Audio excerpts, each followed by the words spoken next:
Welcome back to Engineering Enablement. Today is a special live episode. I'm sharing a recording of my keynote from LeadDev London, which happened last month. A lot of leaders are asking me how to measure the impact of AI, and they need that data to make better decisions about budgeting and enablement. At the same time, we're all being hit with a lot of hype and inflated promises about what these tools can do.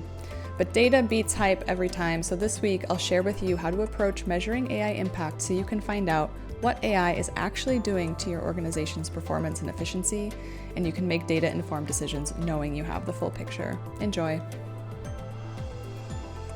Hi, friends. So if you caught Gerge's talk this morning, you heard about this really big gap between how organizations are actually using AI and what we read in the headlines and on social media. And this gap is called the disappointment gap, and a lot of us are stuck in it right now. So I want to talk to you today a bit about building better software faster, about being a leader in a time of constant change in the age of AI. My name is Laura Tacho. I'm the CTO at DX. DX is a developer intelligence platform. We take data from all of your system tooling and pair it with data from your developers about their developer experience so you can get deep insight into not only the performance of your organization, but also what you can do to remove friction and improve efficiency. Every day, I help software engineering leaders just like yourselves get really deep insight into how their organization is doing and what they could do better. And I'm hoping to give you some of that wisdom and lessons that I have learned today as well. So let's get back to this question. How much faster can we go with AI? This question is dominating every conversation that I'm having with VPs and CTOs and other engineering leaders, staff engineers, you name it. Your board wants the numbers, your CEO is asking you for timelines. Your engineers just want tools that work and don't feel gimmicky. But here's the problem with this question, is that we're really focused on the faster part. And a lot of us haven't stopped to think where we're even going. There's so much space for innovation with AI. We can use it in new and novel ways. But at the end of the day, AI is a tool that needs to help us improve the system. We need to think about using AI on an organizational level if we really want to see the organizational benefits that are being promised.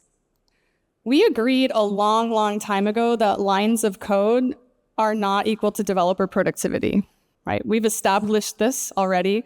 But when we look at what's in the headlines about AI, there's a huge focus on percentage of code written or lines of code written, really focusing on the output.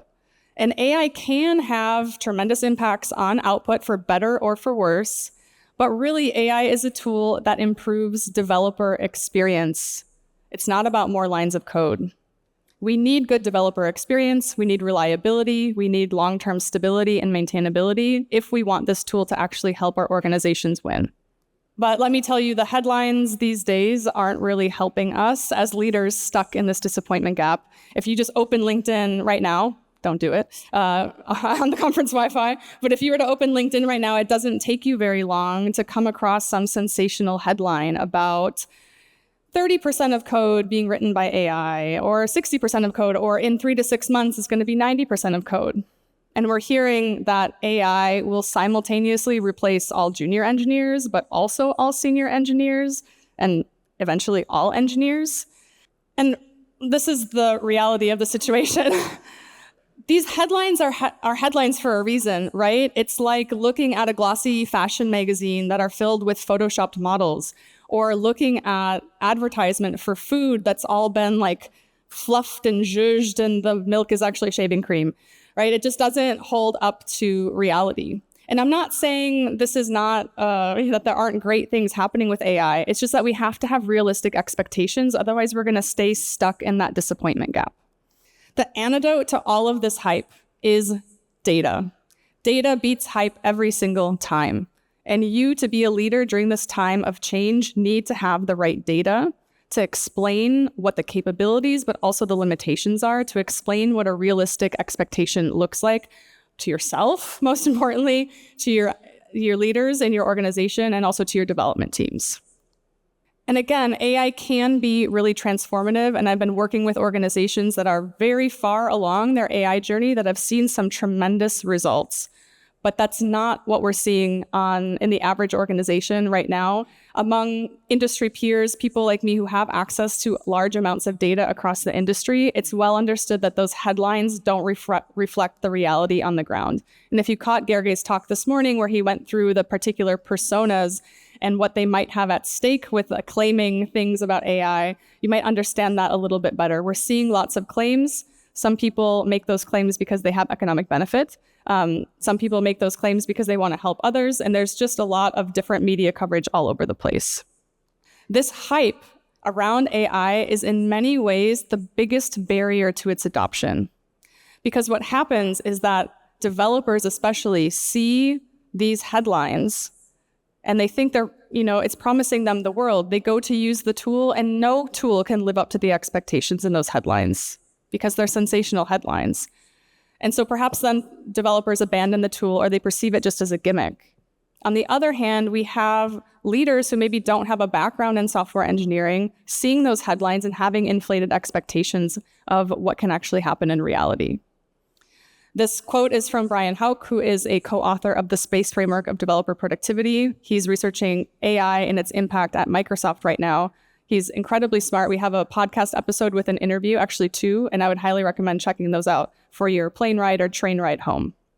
So here are some statistics from real organizations. Right now, the organizations that are doing the best, so in the top quartile, I'm talking about top 25% of organizations, have about 60% of developers using AI tools on a daily or weekly basis. This is not necessarily in line with the 30% of code or 100% of code being written by AI right now. So there's quite a gap. Don't get stuck in it. But these organizations and every organization that is putting muscle and money into training and support and enablement to help engineers adopt AI tools and identify the use cases that are working are seeing this number rise every day. We're getting the tools in the hands of the developers, they're liking using them, and they're seeing good organizational results and good individual results.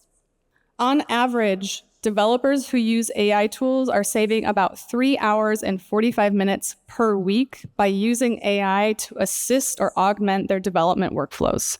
This is data across 38,880 developers at 184 companies, data that we gathered in Q1 and Q2 of this year, 2025. So this is very, very fresh data.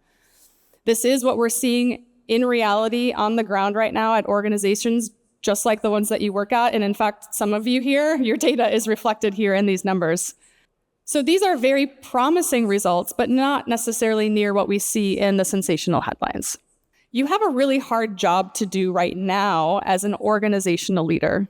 And if you don't have the frame of mind of yourself as a business leader, I want you to put that hat on just for a second. Because the reality is that you have subject matter expertise in engineering, and that's what makes you great at your job. But if you are in a leadership position, you are an organizational leader. You need to be leading on the business side. And whether you like to hear this or not, it is your responsibility to educate around the hype. It's your responsibility to educate others in your company about what to expect from AI, how it's actually impacting your organizational performance.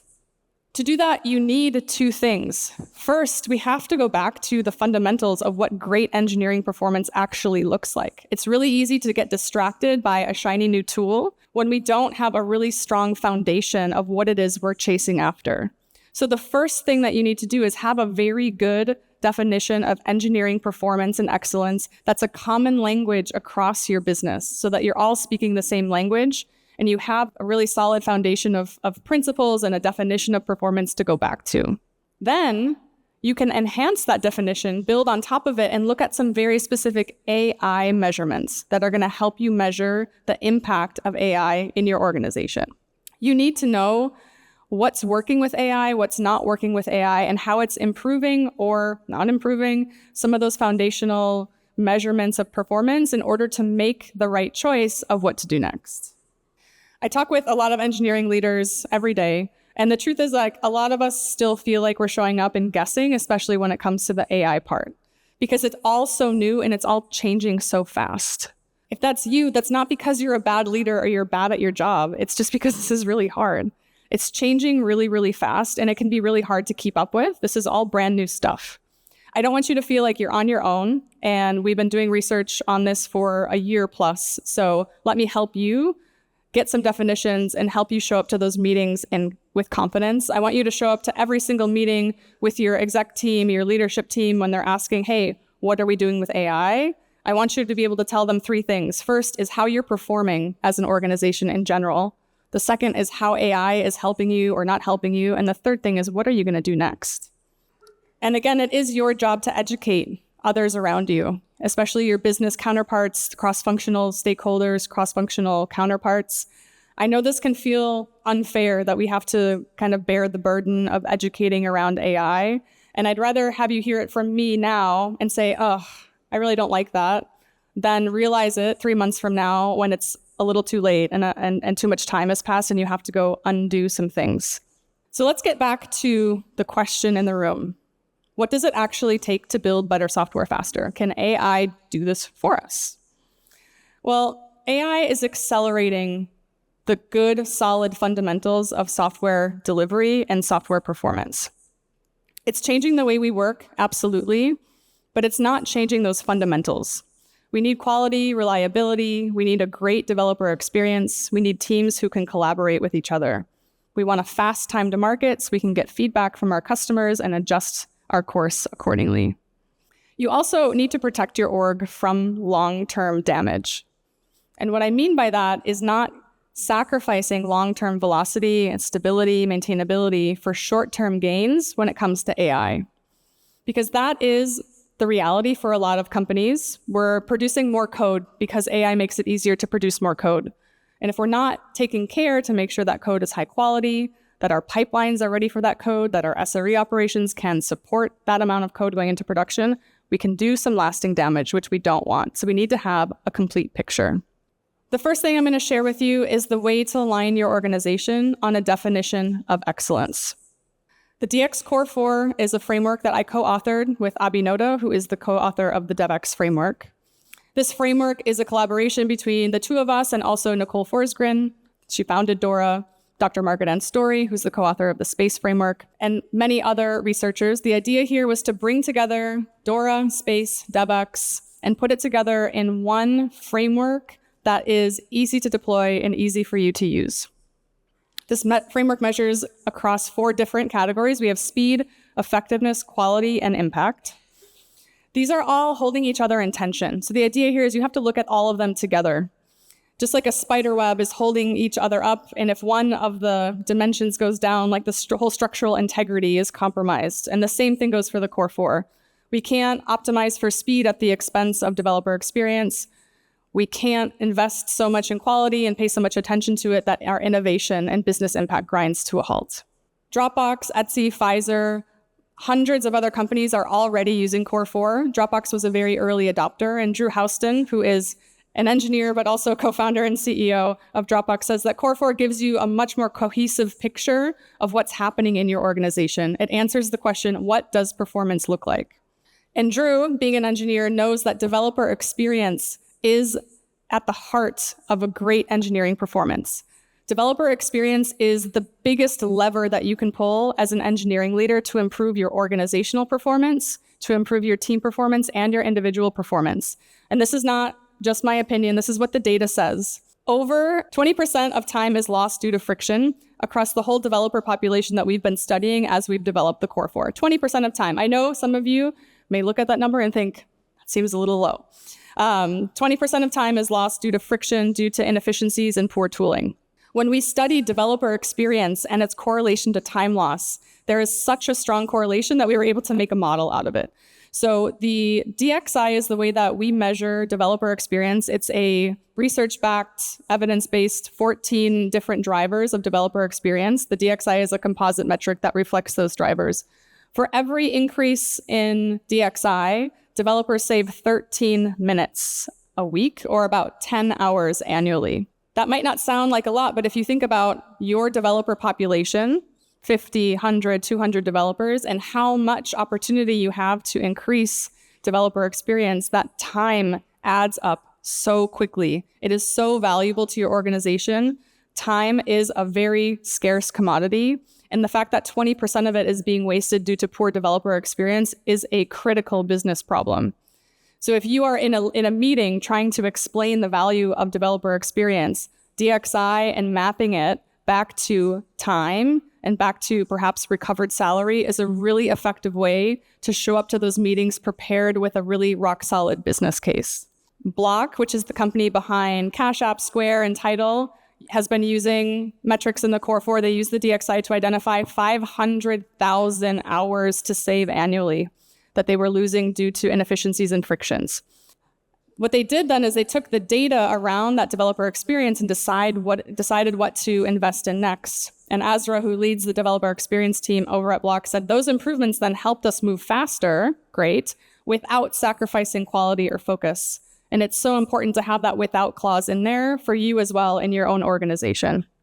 You don't need to be a big, huge company like Block and have a dedicated DevX team specifically to be able to use Core 4 to make better decisions about where to invest and to assess the performance of your engineering organization.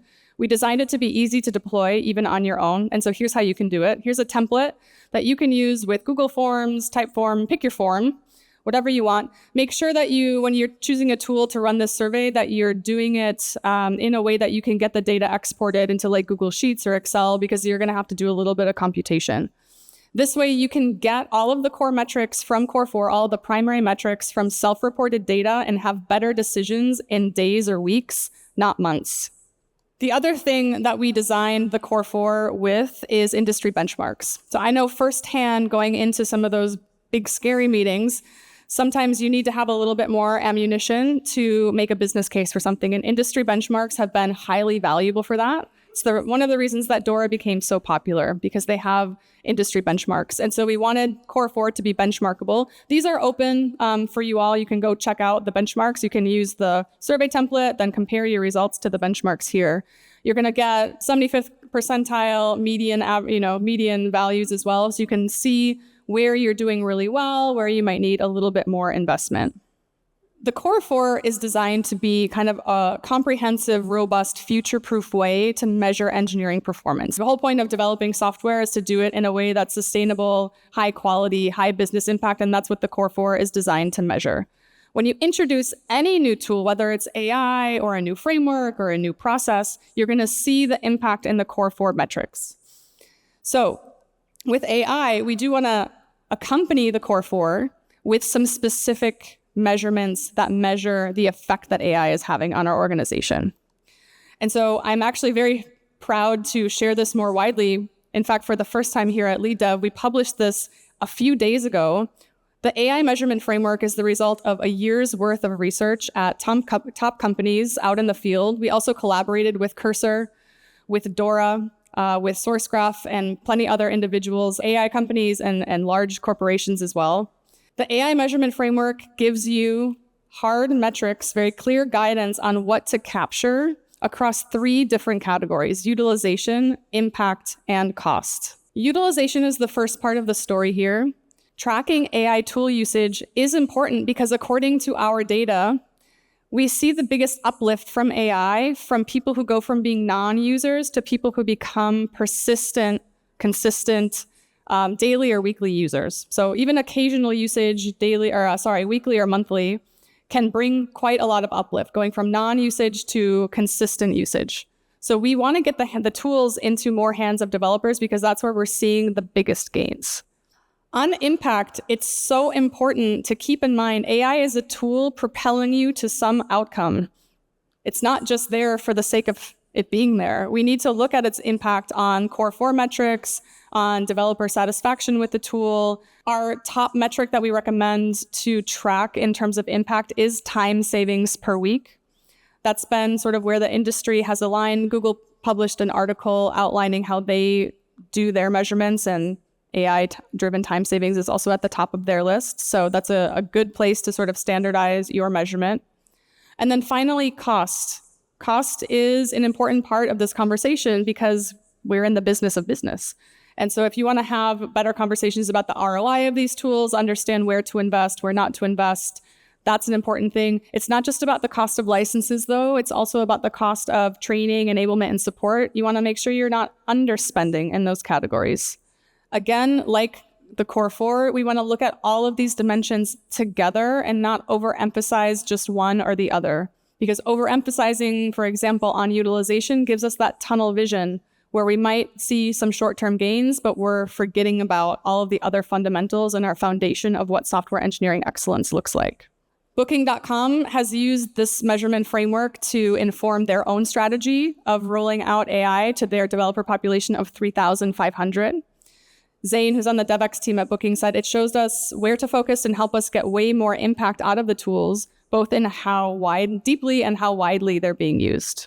They have 3,500 engineers. They saw 65% higher adoption and saved an additional 150K hours by looking at metrics like the ones in the AI measurement framework and then figuring out what to do next. When you combine these frameworks together, you have core four answering the question, what does great organizational performance look like? And then you have the AI measurement framework telling you what is the impact of AI in my organization. You can have confident decisions and make sure that you're operating with the right data to know what to do next. Leaders are going to win who have the right data. We don't want to walk into a meeting and make the wrong decision based on the wrong information. And so you need to have the right data in order to adapt quickly. And using the core four together with the AI measurement framework is going to help you lead during this time of rapid change. AI can help us build better software faster, but it is up to you to figure out how to leverage it best for your particular organization.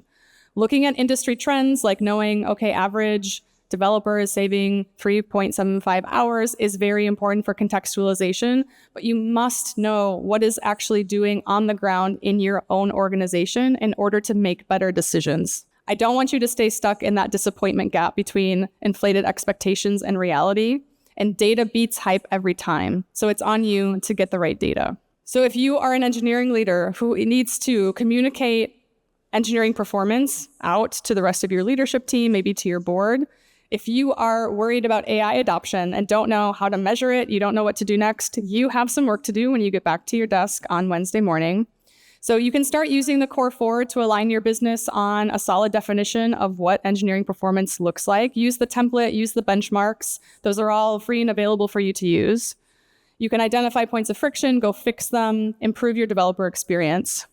Then you can use the AI measurement framework to start tracking how is AI actually having an impact on the development population at my company. Think about it as a research project. What's working, what's not working? How can we replicate some patterns, and where might we need to try something different? Again, I want you to go into every single meeting with confidence and the data and frameworks to back it up. I want you to be able to answer 3 questions. What is organizational performance? What's the definition and how are we doing? Second is, what is AI actually doing in our organization? What's the impact? And the third thing is, what are we going to do next? Better software faster is possible with AI, but AI is not a magic button that's going to do it for us. I don't want you to be stuck in that disappointment gap. Data beats hype every time, and it's up to you to get the good data. Hope to see you around the event, and otherwise, I will see you around the internet. Take care.